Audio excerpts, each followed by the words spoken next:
Hello, in this video I'm going to show you how to check which applications have access to your HomeKit on iPhone.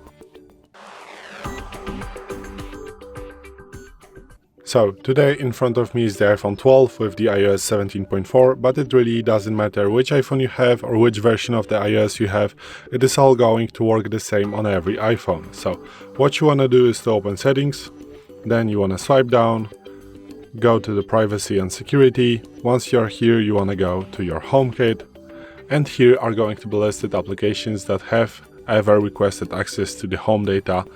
And also, if you have some applications, as you see, I do not have any applications that use my home data right now.